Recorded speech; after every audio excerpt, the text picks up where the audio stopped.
We all know that the sun can be dangerous. The UV radiation that beams down on you at the beach can damage your DNA, giving you painful burns and eventually possibly cancer. And that should be reason enough to wear sunscreen, but for some people sunlight means hives or itchy rashes. That's right, you can be allergic to the sun. If you have a condition called solar urticaria, big itchy welts develop within minutes of sun exposure. Now, these hives die down within a day, but as you can imagine, this disease seriously puts a damper on going outdoors. Scientists don't fully understand why this happens, but they think it's pretty similar to how your immune system might overreact to peanuts if you have a food allergy, or to pollen if you have seasonal allergies. In those cases, the immune system sees allergens like peanuts or pollen proteins as foreign invaders and arms special cells with antibodies that recognize them. So when those proteins pop up again, those immune cells spring into action and release a bunch of histamine. Histamine is a compound that spurs blood vessels to become leaky and muscles to contract, which helps more immune cells flood in and fight off any junk, but it also causes the telltale symptoms of an allergic reaction, like red blotchiness or swelling. In solar urticaria, that same process seems to happen, but the molecule that's causing the immune system freakout is a mystery. The leading theory is that some people have light-absorbing molecules in their skin that transform into allergens when the right wavelength hits them. In severe cases, people can even develop welts from light bulbs, or when they're wearing thin clothing outdoors,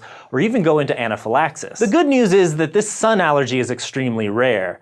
Of all the people who get hives, only about 0.5% of them do because of the sun. There's a similar condition that affects as many as 10 to 20% of some human populations called polymorphous light eruption, or PMLE. It's also a sun-triggered rash, but as the name polymorphous suggests, it can be a bit of everything, from itchy, fluid-filled blisters to simple raised bumps or red patches. Instead of showing up almost immediately like solar urticaria, it can take hours or even days, and it sticks around for a while too. How the immune system goes overboard in this case is even less well understood. But because of the delayed timing, it's thought to be similar to a poison ivy reaction, which activates immune cells called helper and killer T cells and causes inflammation. Except instead of an oily sap, the trigger in PMLE is another mysterious light-sensitive molecule. Fortunately, PMLE doesn't cause scarring, and with repeated exposure to the sun over time, the rash outbreaks often improve. So while there may not be sunlight-fearing vampires roaming the planet, there are some people who need to live a little bit like them. Thanks for asking, and thanks to all of our Patreon patrons who keep these answers coming. If you want to learn more about allergies, we have a video where Michael goes deeper into the science of these immune system mishaps.